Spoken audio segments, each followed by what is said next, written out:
বাবু, রান্না করা মাংস আছে, একদম অল্প দামে, নেবেন নাকি?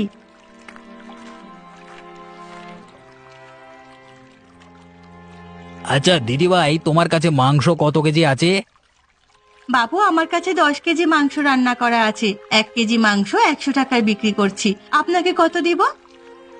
না না, তুমি 1 কেজি মাংসের জন্য 120 টাকা দাও। আর আমাকে এই সমস্ত মাংস দিয়ে দাও। তুমি এত কষ্ট করে রান্না করে নৌকায় করে বিক্রি করতে বেরিয়েছো, এইটুকু তোমার প্রাপ্য।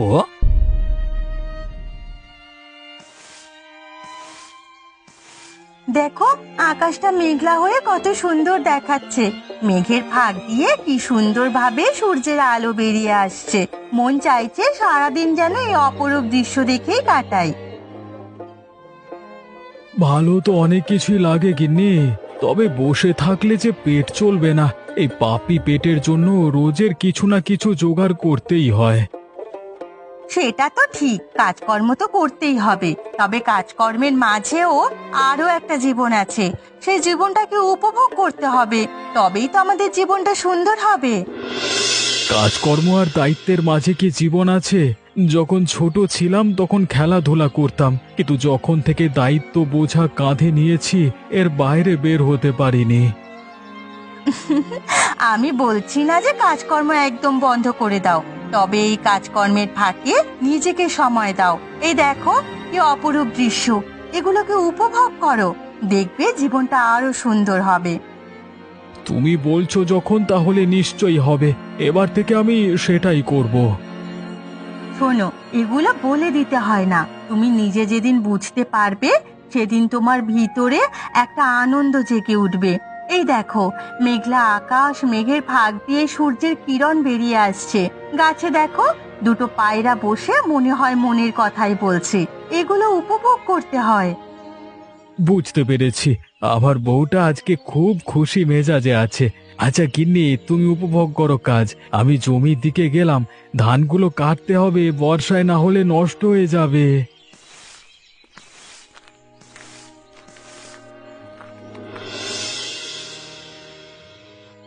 আমাকে বসতে বলে কোথায় যে গেল গিন্নি, আমার যে দেরি হয়ে যাচ্ছে। সত্যি বাবু, তুই একটা মেয়েকে বিয়ে করেছিস, তো সময়ের তো কোনো মূল্যই দেয় না। এইসব গরিব ভিখিরি মানুষেরা জানে না কি যে সময়টা কত মূল্যবান। ঠিকই বলেছো দিদি, বিয়েটা করাই আমার ভুল হয়েছে।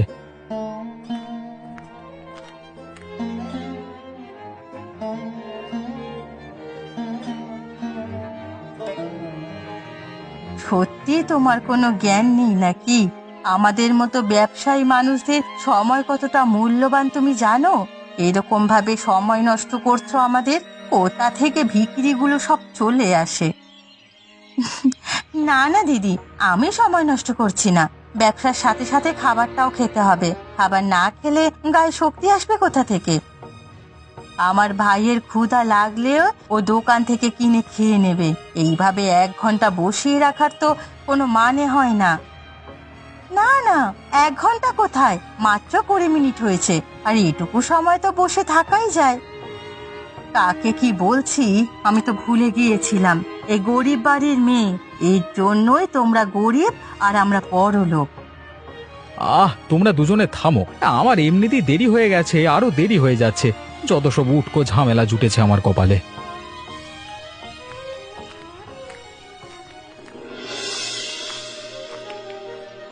বাড়িতে রোজ রোজ ঝামেলার ভালো লাগে না। কেন যে গরিব মেয়েটাকে বিয়ে করতে গেলাম, রোজের খালি অশান্তি বাঁধায়। এখন তাড়াতাড়ি পা চালিয়ে দোকানে যাই।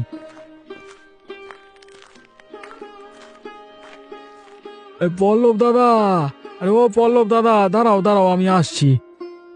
এই এক জুটেছে উটকো ঝামেলা। এমনিতেই দেরি হয়ে গেছে, তার উপর আবার পিছু ডাকলো।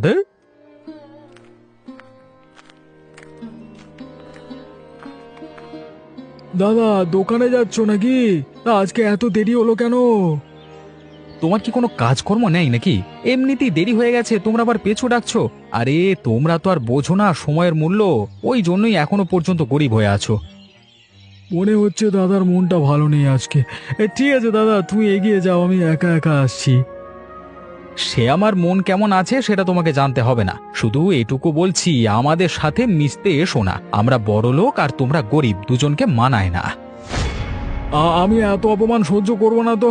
তোমার এই বড়লোকি অহংকার একদিন শেষ হবে। যেমন তোমার বউ খুব ভালো কিন্তু তুমি কদর করো না, ঠিক তেমনই এই অহংকার তোমায় একদিন শেষ করবে। দেখবে একদিন এই অহংকারের জন্য সব হারাবে। 2 টাকার ভিখিরি আমাকে জ্ঞান দিতে এসেছে।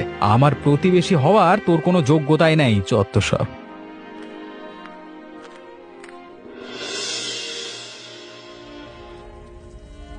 আজকে ওনার প্রিয় খাবার ডাল পোস্ত রান্না করছি। আশা করছি রান্না বান্না সব ভালোই হবে। দুপুরে সব রান্না দেখে উনি খুব আনন্দিত হবেন।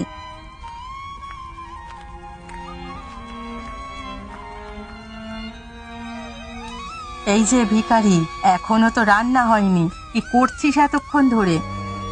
দিদি, প্রথমত আমাকে ভিখারি বলাটা বন্ধ করো তুমি, আর তোমার মুখে লাগাম দাও। আমার সাথে এরকম ভাবে কথা কেন বলছো? এ কি মুখের ভাষা? তোমার বাবা মা তোমাকে কিছু শিক্ষা দেয়নি? এত বড় সাহস তোর, তুই আমার বাবা মাকে নিয়ে কথা বলছিস? আজকে তোর একদিন কি আমার একদিন। 2 টাকার ভিখারি আমাকে জ্ঞান দিচ্ছে? এই বাড়িতে থাকার তো যোগ্যতাও নেই তোর। তুমি আমায় মারলে দিদি? তুমি তো পরের বাড়ি গিয়ে সংসার করতেও পারোনি, আর আমাকে সংসার করতে দিচ্ছ না। যত বড় মুখ নয় তত বড় কথা। আজকে তোকে আমি বাড়ি থেকে বার করেই ছাড়বো। বড্ড বার বেড়েছিস তুই, তোর একদিন কি আমার একদিন। উনি এলে আমি ওনাকে সব বলবো। তুমি আমার ওপর এরকম ভাবে অত্যাচার করছো।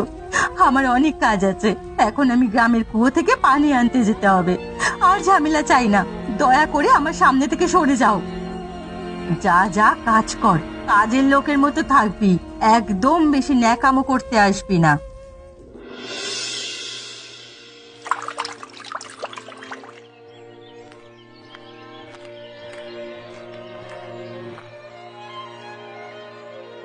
আরে দিদি, তুমি তুমি তো এই সময় পানি নিতে আসো না? হ্যাঁ গো দিদি, আমি এই সময় পানি নিতে আসি না। আজকে বাড়িতে পানি একদম শেষ হয়ে গেছে, তাই বাধ্য হয়ে আসতে হলো। আরে দিদি, তোমার গালে ওরকম লাল দাগ কেন? দেখে তো মনে হচ্ছে তোমার কেউ চড় মেরেছে। কি হয়েছে গো দিদি? তুমি আমাকে নির্দ্বিধায় বলতে পারো। কি আর বলবো, আমি গরিব বাড়ির মেয়ে, তাই জন্য আমাকে অত্যাচারিত হতে হচ্ছে। আর আমার তো যাওয়ার কোনো জায়গাও নেই, মা বাবা বেঁচে নেই, আর সেখানেও যেতে পারছি না। তোমাকে কি তোমার স্বামী অত্যাচার করছে? শুধু স্বামী নয় গো, তার সাথে আমার ননদও আছে। এই মাত্র আমি রান্না করছিলাম, গিয়ে শুধু শুধু ঝামেলা করলো, আমাকে চড় মারলো, আবার হুমকি দিয়েছে আমাকে নাকি আজকেই বাড়ি থেকে বের করে দেবে। দিদি, তুমি এইসব কথাবার্তা দাদাকে বলবে, দাদা নিশ্চয়ই কিছু একটা করবে। তুমি চিন্তা করো না, এইরকম আমার সাথে হলে আমি তখনই বাড়ি ছেড়ে চলে যেতাম। আমি জানি তুমি খুব কষ্টে আছো। কি আর করবো বলো, এটাই আমার ভাগ্য। সবার কপালে তো আর সুখ থাকে না। ঠিক আছে দিদি, তুমি এখন যাও, তোমার আবার দেরি হয়ে যাবে। হ্যাঁ দিদি, আমি আসছি, পরে আবার কথা হবে। তুমি অবশ্যই আজকে দাদাকে কথাগুলো বলবে, অত্যাচার একদম সহ্য করো না।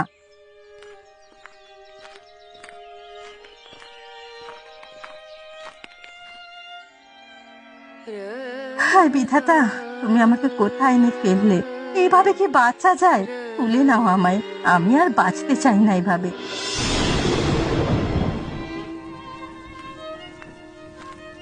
এই হালকা হালকা করে বৃষ্টি শুরু হলো, একটু তাড়াতাড়ি করে বাড়ি যেতে হবে। জোরে বৃষ্টি চলে এলে অসুবিধে হয়ে যাবে।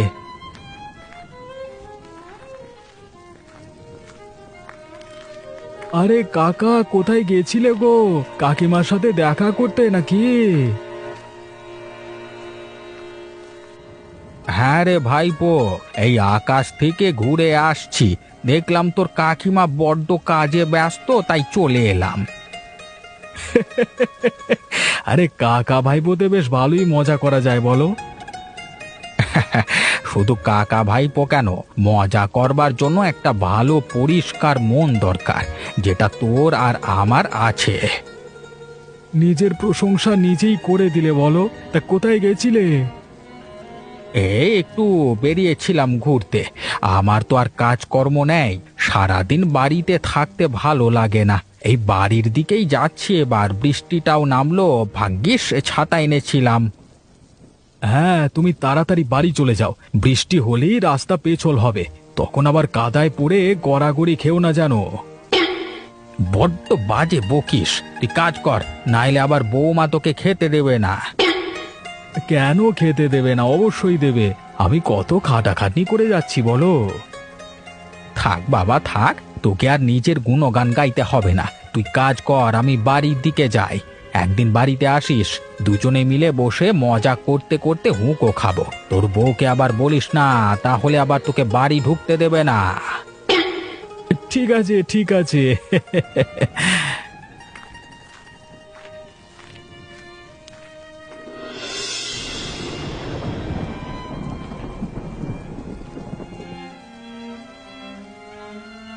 দেখো, আজকে আমি সব তোমার পছন্দের খাবার রান্না করেছি। তুমি তো এটা খেতে খুব ভালোবাসো। এটা রান্না হয়েছে, রান্না করতে জানো তুমি?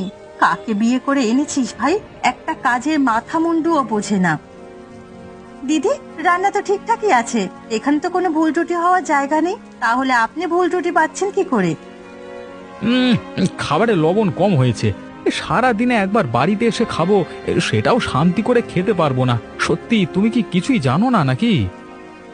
আমি তো ঠিকঠাকই রান্না করেছিলাম, সবকিছু এই দিদির জন্য হয়েছে। আজকে তুমি যখন দোকানে চলে গিয়েছিলে, তারপর আমার উপরে অত্যাচার করছিল, আমাকে চড় মেরেছে জানো।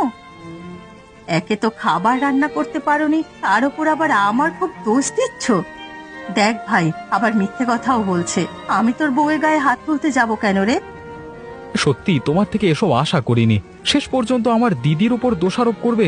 তোমাকে বিয়ে করাটাই আমার ভুল হয়েছে, কিছু পারে না, কিছু জানে না, যত সব। ঠিক আছে, আমি চলে গেলে তাহলে সবকিছু ঝামেলা মিটে যাবে, তাই তো? এই বাড়ি ছেড়ে চলে যাচ্ছি আমি, তোমরা থাকো ভালোভাবে। এই অপমান আমি আর সহ্য করব না। কিছু না করলেও যখন অপমানিত হতে হবে, সেখানে না থাকাই ভালো। হ্যাঁ, চলে যাও তুমি, সবকিছু তোমার জন্যই হয়েছে। তোমাকে একটা কথা বলে রাখছি, তোমার এই দিদি শুধু টাকা বোঝে, অন্য কিচ্ছু বোঝে না। টাকার কারণে বিয়ে করে গিয়েছিল, আবার টাকা লুটে এ বাড়িতে চলে এসেছে। তেমনি যখন তোমার কাছে টাকা থাকবে না, তখন তোমার দিদির আসল রূপটা দেখতে পাবে।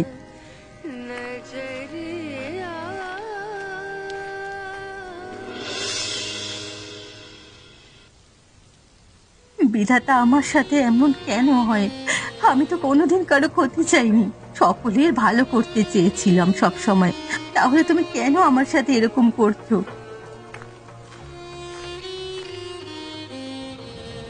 আরে আমার দাওয়ায় বসে তুমি কাঁদছো কেন? সন্ধেবেলায় তুমি কোথায় বেরিয়েছো? কাকা বাবু, আমার অনেক দুঃখ, তাই জন্য আমি বাড়ি থেকে বেরিয়ে এসেছি। আরে তুমি তো আমাদের গ্রামের এই বড় ব্যবসায়ী পল্লবের বউ, তাই না? হ্যাঁ, আমি ঠিকই ধরেছি। তাহলে তোমার এত দুঃখ কিসের? তোমাদের তো অনেক টাকা। ওই টাকাই সর্বনাশ করেছে। আমি সকলের জন্য এত ভাবি, এত কিছু করার চেষ্টা করি, তারপরও আমার কপালে জোটে অত্যাচার। কেন জানেন? কারণ আমি গরিব ঘরের মেয়ে, আমি ওই বাড়ির বড় বউ, কিন্তু আমাকে রাখে কাজের মেয়ের মতো। তাই আমি রেগে বেরিয়ে এসেছি বাড়ি থেকে, কিন্তু যাওয়ার তো কোনো জায়গা নেই, তাই এখানে বসেছিলাম। বুঝতে পেরেছি আমি, তুমি ভেতরে চলো। এই বৃষ্টিতে ভিজে ভিজে কোথায় যাবে? তুমি এখানে থাকতে পারো, কোনো অসুবিধে নেই। আমি তো একাই থাকি। অসংখ্য ধন্যবাদ কাকা বাবু। তুমি মেয়ে বলে কি তুমি কিছু পাবে না নাকি? তুমিও কিছু একটা করে দেখিয়ে দাও, নিজের শক্তি দিয়ে বুদ্ধি দিয়ে প্রতিষ্ঠিত হওয়ার চেষ্টা করো, সকলকে দেখিয়ে দাও তুমিও পারো। হ্যাঁ, আমি একবার ঘুরে দাঁড়াবো, তবে কাকা বাবু ভিতরে গেলে ভালো হতো। আমার কাপড়টা যে একদম ভিজে গেছে, বদলে নিতাম। হ্যাঁ হ্যাঁ, এসো এসো।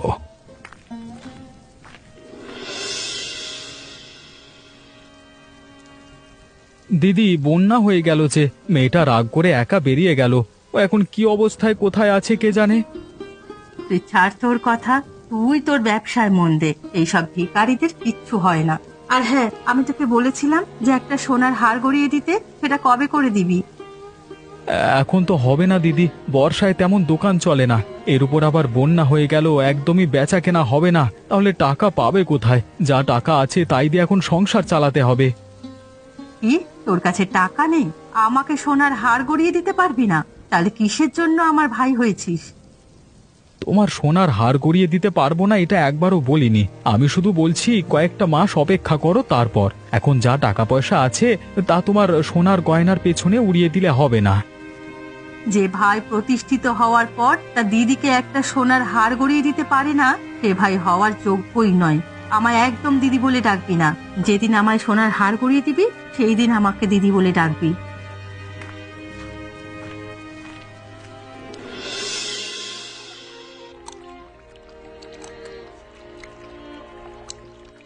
আরে মা, তোর হাতের রান্না তো বেশ খেতে লাগছে। এত সুন্দর রান্না কোত্থেকে শিখলি রে মা? আমি তো আমার মায়ের কাছ থেকে রান্না শিখেছি। কাকা বাবু, সত্যি কি আমার হাতের রান্না খুব ভালো হয়েছে? হ্যাঁ, অবশ্যই ভালো হয়েছে। এই রান্না যে একবার খাবে সে আঙুল চাটতে চাটতে আঙুলটাও চিবিয়ে খেয়ে নেবে। কাকা বাবু, এবার একটু বেশি হয়ে যাচ্ছে। তবে রান্না আমি ভালোই পারি। তবে এই রান্না খেয়েও ওই বাড়িতে আমার নিন্দে করবে। তবে পল্লব তো ওরকম ছেলে নয়, নিশ্চয়ই ওর কিছু একটা হয়েছে। হ্যাঁ, ওই যে আমার ননদ আছে, ওই ননদ আমার স্বামীর মাথা খাচ্ছে। যা বলছে তাই মেনে নিচ্ছে, আমার একটা কথাও শুনছে না। যাক, যা হয়েছে ভালোর জন্যই হয়েছে। বিধাতা সকলের ভালোই চান। তুই যখন ওই বাড়ি থেকে জেদ করে একবার বেরিয়ে এসেছিস, তখন তুই নিজে প্রতিষ্ঠিত হয়ে দেখিয়ে দে। কাকা বাবু, কিন্তু কিভাবে? তোর হাতের রান্না খুবই সুস্বাদু, আর বাইরেও বন্যা হয়ে গেছে। আমার তো একটাই নৌকা পড়েই আছে রে। কি রান্না বান্না করে নৌকা নিয়ে খাবার বিক্রি করতে বেরোস? গরিব মানুষ কিনতে পারবে না, তবে যারা একটু ধনী তারা কিনবে, তোর মুনাফা হবে। এইভাবে আস্তে আস্তে নিজেকে প্রতিষ্ঠিত কর। আচ্ছা কাকা বাবু, তাহলে আমি কালকে বেরিয়ে পড়বো খাবার বিক্রি করতে। কিন্তু আমি কি মাংসটা খুব ভালো রান্না করতে পারি? আমার রান্না করা মাংস তাহলে বিক্রি করব। তোর যেটা ভালো মনে হয় সেটাই করিস রে মা। আমি ঘরের দিকে গেলাম, খাওয়া শেষ করেছি, তুই ওই পাশের ঘরটায় ঘুমিয়ে পড়িস।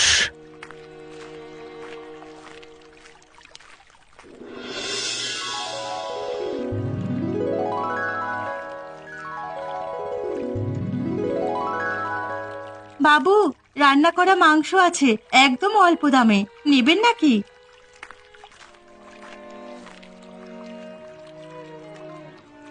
আচ্ছা দিদিভাই, তোমার কাছে মাংস কত কেজি আছে? বাবু, আমার কাছে 10 কেজি মাংস রান্না করা আছে। 1 কেজি মাংস 100 টাকায় বিক্রি করছি। আপনাকে কত দিব?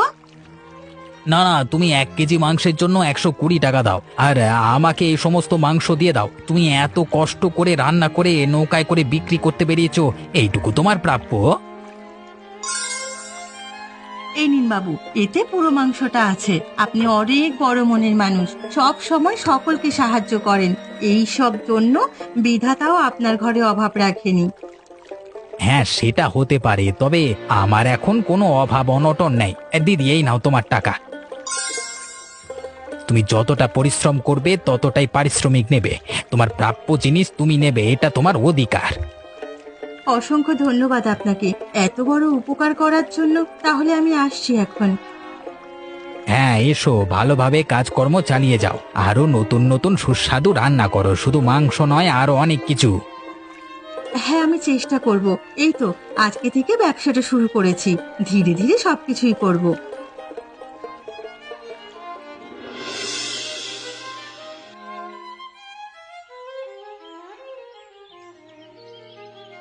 দিদি, আমাকে ওষুধটা একটু এনে দাও তো, আমি আর পাচ্ছি না।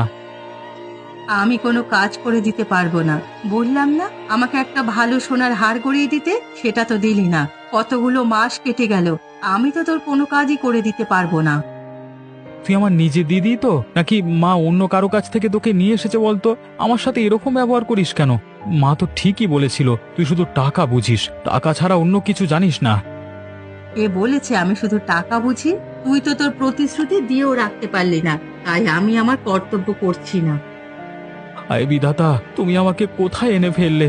এখন আমি বুঝতে পারছি গিন্নি ঠিক কথাই বলেছিল, আমি হাড়ে হাড়ে টের পাচ্ছি। সে তুই যাই বলিস, আমার সোনার গয়না গড়িয়ে না দিলে আমি একটা কাজও করে দেব না। তুই তো আমার ভাই নাকি? তোকে আমার দিদি বলতে লজ্জা করছে, এত নীচ মহিলা তুই! একটা মানুষ অসুস্থতায় ভুগছে, তুই এখনো সোনার গয়না নিয়ে পড়ে আছিস। যদিও বা তোকে এত কিছু দিতাম, আর কিচ্ছু দেব না। দিবি না মানে কি? না দিলে তোর একটা কাজও করে দেব না। তুই আমার কটা কাজ করে দিস। তোর কথায় এসে আমি মালতীকে যা নয় তাই বলেছি। পারলে আমাকে ক্ষমা করে দিও মালতী, আমি অনেক বড় ভুল করে ফেলেছি। ফিরে এসো গিন্নি, তুমি ফিরে এসো। তুই তোর বউকে নিজে তাড়িয়েছিস, ও তোর কাছে আর কোনোদিন ফিরে আসবে না। তাই আমি যেটা বলছি সেটা শোন। আমি তোর আসল রূপ দেখে ফেলেছি, এখন মরে যাব তবু তোর কথা শুনবো না।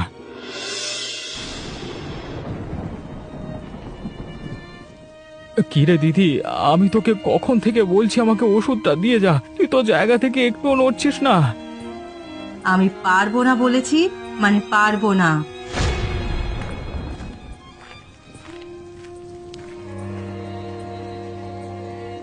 তুমি চিন্তা করো না, আমি চলে এসেছি। আমি তোমার দেখাশোনা করব। তুমি এসেছো গিন্নি, দয়া করে তুমি আমাকে ক্ষমা করে দাও। ও ও অনেক বড় ভুল হয়ে গেছে আমার। এসব কথা এখন বলার সময় নেই। তোমার শরীর খারাপ, আগে শরীরটাকে ভালো করতে হবে। গিন্নি, আমি দিদির কথায় এসে তোমাকে যা নয় তাই বলে অপমান করেছি, তাই জন্য হয়তো আমার ব্যবসাটা এখন বন্ধ হতে চলেছে। একদমই না। তোমার ব্যবসা বন্ধ হয়ে যাওয়ার পেছনে হাত রয়েছে তোমার দিদির। তোমার কষ্ট আমাকে অন্য দোকানে পাঠিয়ে দিয়ে সেই দোকান থেকে ভাগ নিচ্ছে। সে কি, তার মানে আমার ব্যবসা নষ্ট করেছে আমার দিদি?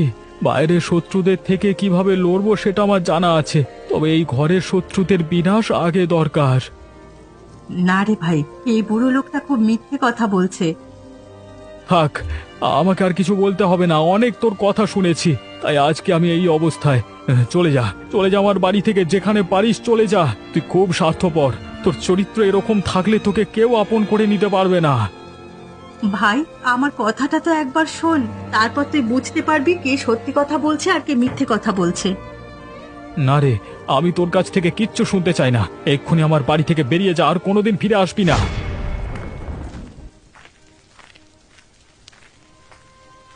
গিন্নি, এখন যে আমার ব্যবসাটা উঠতে চলেছে গো, এখন আমাদের কি হবে? তুমি একদম চিন্তা করো না, কিচ্ছু হবে না। কারণ আমি এখন প্রতিষ্ঠিত হয়েছি, নৌকা করে মাংস রান্না করে বিক্রি করছি। আমার ব্যবসা ভালোই চলছে, দুজনের ভালোভাবে চলে যাবে। তোমার দিদিটা তো সবকিছু শেষ করে দিল, তবে আমি তোমার কাজে সাহায্য করব। দরকার হলে গ্রামে একটা রান্না করা মাংসের হোটেল খুলবো, সেখানে আমি থাকবো, আর তুমি নৌকায় করে মাংস বিক্রি করতে যাবে অন্য গ্রামে। এটা হলো একটা ব্যবসায়ের বুদ্ধি। একটা ব্যবসা বন্ধ হলে অন্যটা কিভাবে শুরু করতে হয় সব কিছু জানা থাকে তার। অনেক দুঃখ কষ্ট দিয়েছি তোমাকে, আর নয়। অনেক ভুল বুঝেছি তোমাকে, আর নয়। এবার আমরা মিলেমিশে ভালোভাবে সংসার করব। হ্যাঁ। দেখলি তো রে মা, তোকে বলেছিলাম না পল্লব ওরকম ছেলে নয়, ভালোভাবে সংসার কর।